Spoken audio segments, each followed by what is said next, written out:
I only drink champagne on two occasions, when I'm in love and when I'm not. Coco Chanel. Bonjour, my name is David DeVere. I'm a wine educator and traveler, and you're watching Savvy Nomad TV, the Eau de Vie edition. This is day 11 of the Costco Adventure Round the World Advent Box. It's a bright, sunny morning here in northern Minnesota, beautiful winter morning. And let's get straight to the wine. Here's the box. It's starting to get a lot of holes. It's starting to kind of fall apart. Here's number 11.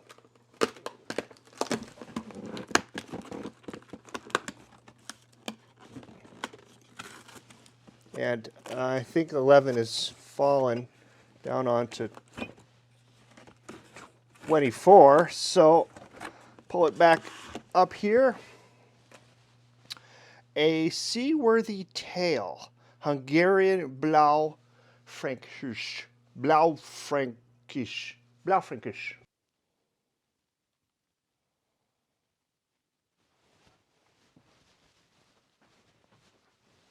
You see that on the label? It's a shrimp boat or a longliner, and the label name is a seaworthy tale, and it says Hungary and Blaufränkisch.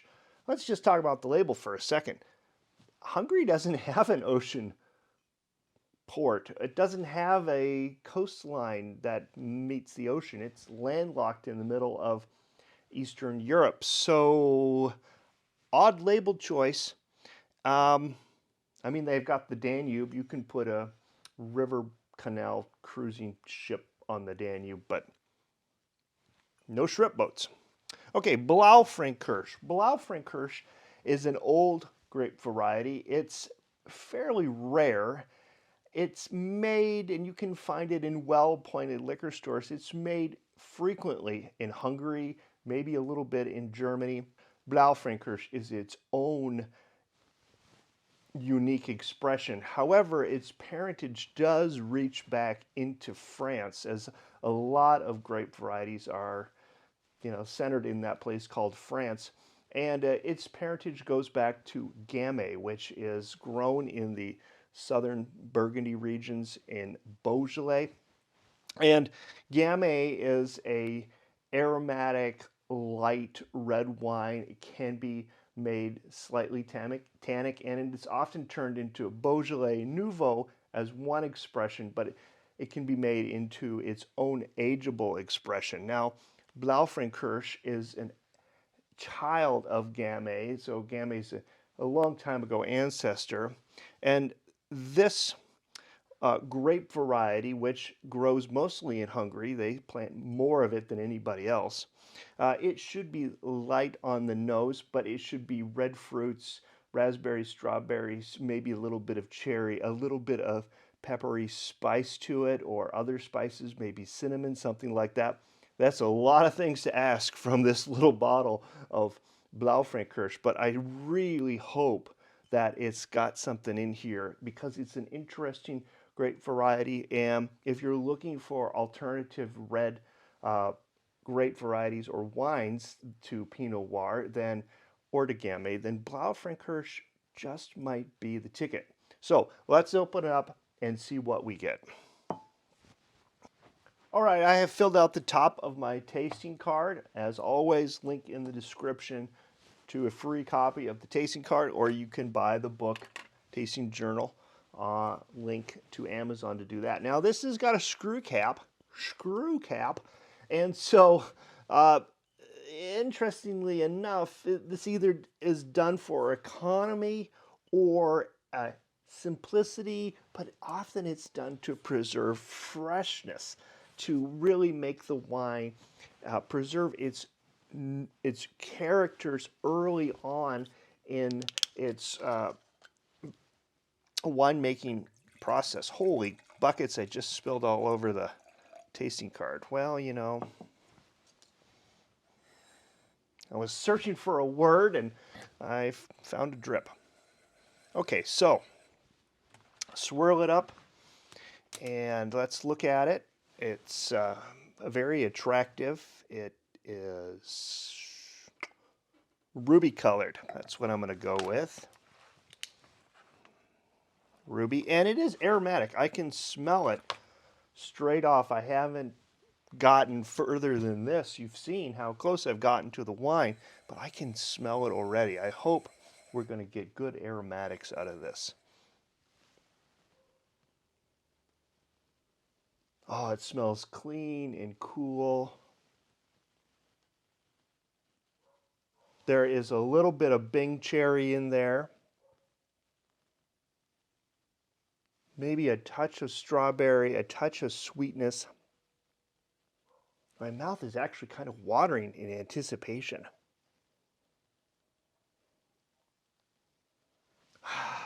Okay. Don't think about it. Just go around the chart, see what you get. Do I get any citrus? Nope, no citrus. Berries, yes, I do. In fact, I'll go out to the end here. Orchard fruits. I might be able to be convinced that there's a little bit of plum in there. So I'll go slight. Tropical fruits, nope. Flowers. This is a hard one because flowers are such a, I mean, everybody knows what a rose smells like, but flowers are so hidden usually, this slight in wine especially. Oh, it's smelling a little bit better. Oh, I'm starting to get some earthy notes out of it.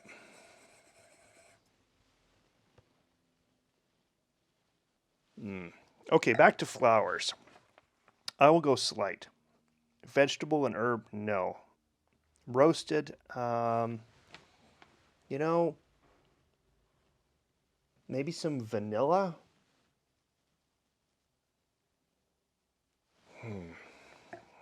This is smelling up nicely. Okay, I will go here and earthy. I will go here. And for faults, I will go here. All right. Taste.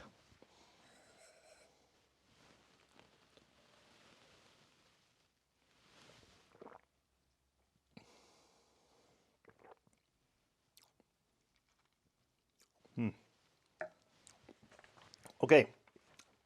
Dry or sweet? It's, what is it? Okay, I'm going to go one dot up from below. Slight. Acidity. Wait for the water. Where's the water? I'll go slight. Tannins. There are tannins here, and they're quite smooth. That's a nice expression of tannin. It's not overly grippy. I'll go in the middle of the range. Alcohol, no burn. It does feel slightly warming, but there's no burn. So I'm going to go noticeable. Come back to preference. Body, let's taste it again.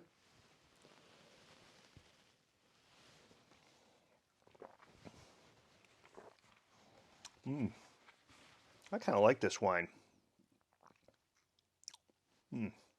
Okay, medium to light body. Balance is good. Complexity. Do I get any additional aromas when I swallow the wine, when I put it in my mouth? Nope, not really. So I'll go medium complexity. And the finish is nice. It's medium long, medium something. It's not medium. It's more plus to medium, but it's not long either. It's a nice finish. So I'll go pronounced. Okay, so there's my dots. Let's do our score. Appearance is always easy. None of these wines are coming out of the bottle looking faulted. So they're all going to have 3 points for appearance. Bouquet. I actually think this is quite interestingly expressive compared to the last 2 days, which were just duds. This has really picked it back up. So Bouquet, I'll give it a 5. You know, and I'm grading against all the other Blaufränkisch that I've ever had, which is maybe like 2 bottles, 3 bottles. It's not super common. Taste, I think the taste is nice, 5 points. The finish is good, 2 points. Impression, well, I suppose it's made a pretty good impression on me. I'll give it 2 points. And then preference, I'll give it a pronounced. Okay, I'm gonna make my shape, do my math. Okay, here is my final score, right here, of our Blaufränkisch from Hungary. 17 points. Pretty good. I mean, that's smack in the middle of excellent. Is it extraordinary? No, but it's a good wine. I'm going to enjoy this one with lunch today. My flavor profile, which is here, is an odd shape, but you can see the wine is nicely expressive. It doesn't have tropical fruits. It didn't have a lot of vegetable and herb, and that's that dip in the middle.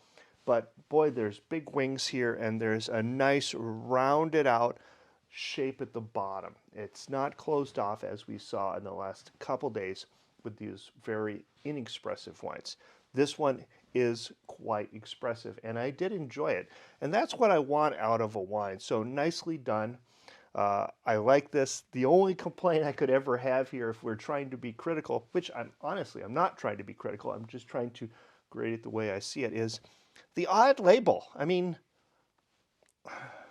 seaworthy tale? There's no coastline in Hungary. Come on, somebody. There needs to be an editor somewhere to check the label concepts. I mean, they're all fluff, but really? Seaworthy tale? Okay. That's all I've got for you today. If you've enjoyed this episode, please give me a thumbs up. If you're new here, please consider subscribing. Sarah's going to come up next, and she's going to give you her unbiased review of the Blaufränkisch. Okay, until tomorrow, until day number 12, which marks our halfway point, I say à toute l'heure and cheers. Hi. Okay. A seaworthy tale. Okay. Pretty. Smells a little bit tart like cranberries to me. It's a nice aroma.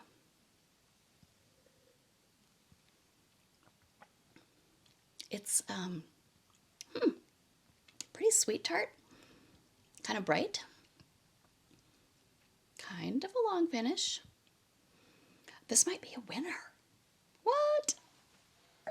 Cheers.